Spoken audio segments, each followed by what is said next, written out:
They call him the Sculptor. No one knew his real name, but the legends about him have been whispered in the shadows of our town for decades. It all began with the discovery of the first statue. On the outskirts of town, near the old abandoned quarry, a group of teenagers stumbled upon it while searching for a secluded spot to drink. The statue was eerily lifelike, a young woman captured in a moment of sheer terror, her mouth open in a silent scream, eyes wide with palpable fear.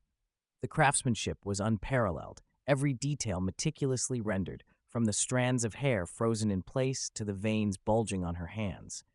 The townsfolk were baffled and horrified. No local artist claimed the work, and no one could remember anyone missing who matched the statue's appearance. As the years passed, more statues began to appear. Each one depicted a different person in various states of dread or agony. The old man who lived alone in the cabin by the river, the young couple who had just moved into town, even the beloved schoolteacher, all vanished without a trace, only to reappear as stone effigies. Rumors spread like wildfire. Some said the sculptor was a supernatural being, a demon or a ghost.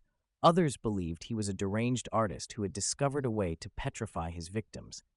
Regardless of the theory, one detail remained consistent. The sculptor always struck at night, and his victims were always found alone. Curiosity turned into paranoia. No one dared to venture out after sunset. Homes were fortified, and streets lay desolate as darkness fell. Yet, despite the precautions, the statues continued to appear, each more horrifying than the last. Then came the horrifying night my friend Mark disappeared. We had been inseparable since childhood, but fear that had gripped our town had brought us even closer. We decided to make a pact to never leave each other's side, convinced that together we could fend off whatever malevolent force was at work. That evening, a thick fog rolled in, blanketing the town in an oppressive silence. Mark and I stayed at his house, the doors locked and windows barred. We played video games to distract ourselves, but the unease was palpable. Around midnight, Mark went to the kitchen to grab some snacks. He was gone longer than expected, so I called out to him, but there was no reply. Heart pounding, I ventured into the kitchen. It was empty. Panic surged through me as I searched the house, calling his name. There was no sign of struggle, no indication of where he could have gone. In desperation, I flung open the front door and stepped into the fog. The town was eerily quiet, the mist swallowing up the moonlight and casting everything in a ghostly glow. I wandered aimlessly, my mind racing with fear and confusion, until I found myself at the quarry. And there, in the dim light, I saw it. Mark's statue stood at the edge of the quarry, his face twisted in a mixture of terror and sorrow. His hand was outstretched as if reaching for something or someone. For me, I fell to my knees, screaming, but no sound came out. My best friend was gone, transformed into a lifeless stone figure. I couldn't move, couldn't think. My mind was a whirlwind of grief and terror. A soft whisper broke through the silence, a voice that made the hair on the back of my neck stand up. "You're next," the voice whispered. With my heart in my mouth, I turned around, ready to fight whatever I might face, but there was no one there. Just the fog, dense and suffocating. I ran, stumbling and gasping, back to Mark's house. I locked the door behind me. I stayed awake all night, clutching a kitchen knife, waiting for the dawn to come, praying to see the light of another day. But as morning came, my remorse turned into resolve. I needed to know the truth, to find out who or what the sculptor was. For Mark, I promised myself that I would avenge him. I will destroy the sculptor. I began researching the town's history, combing through old newspapers and archives.